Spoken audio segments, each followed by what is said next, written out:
سلامونه مې واخلئ ملګرو ستاسو ادبي ورور فضل دیان یم او په دې هیله چې روغ جوړ به یې او ژوند ته به تازه یې. ډېر خوږ ملګری او ګران ملګری زړه ته رانږدې ملګری بلال مې خوا ته ناست دی او دغه ملګري ټول راټول شوي یو مازدیګری دی. دغه شعرونه تاسو ټولو ته په پښتنه مینه باندې ډالئ. ضیاءالله صاحب وایي او که نه یاره موږ څه پوهېږو او که نه یاره موږ څه پوهېږو ډېرو قصو باندې موږ نه پوهېږو. او تاسو ته یې ډالۍ وي دا شعر وایي موږ ساده باده د غرونو خلک موږ ساده باده د غرونو خلک یوه کوو او په یوه پوهېږو. موږ ساده باده د غرونو خلک یوه کوو او په یوه پوهېږو. وخت او حالات هوښیار کړي یو موږ. انعام صاحب وایي وخت او حالات هوښیار کړي یو موږ په معمولي شان اشاره پوهېږو. وخت او حالات هوښیار کړي یو موږ په معمولي شان اشاره پوهېږو. د ډېره شرمه څه ویلی نه شو ویلی نه شو نور د یارانو په چال ښه پوهېږو.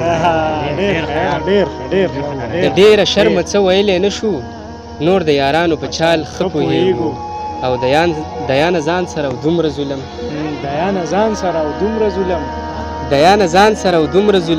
چې نه په ورځ او نه په شپه پوهېږو. دیانه ځان سره او دومره ظلم چې نه په ورځ او نه په شپه پوهېږو. بلال صاحب ته هم راته یو غزل ووایه که نه. وای مالیاره ما ګلاب د خپل چمن کنو بیا ځه مالیاره ما ګلاب د خپل چمن کنو بیا ځه یو ښکل یما په ځان باندې مین کنو بیا ځه. وای مالیاره ما ګلاب د خپل چمن کنو بیا ځه یو ښکل یما په ځان باندې مین کنو بیا ځه. او چې کله به ما وویل زه به ځم مسافرۍ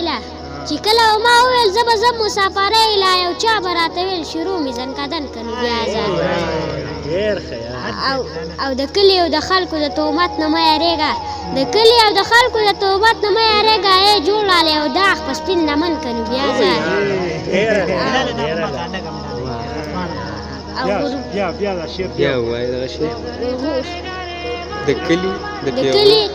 د کلي او د خلکو د تهمت نه مه یارېږه ای جوړ لالی او داغ په سپین لمن کنو بیا ځه. او غربته ډېر ښایسته او مخوتا یم بدرنګ کړی غربته جوړ مې هغسې بدن کنو بیا ځه. او غربته ډېر ښایسته او مخوتا یم بدرنګ کړی غربته جوړ مې هغسې بدن کنو بیا ځه. او وخته ما داسې راوړه ما دایان تله وخته مې په ځان پسې غمجن کنو بیا ځه.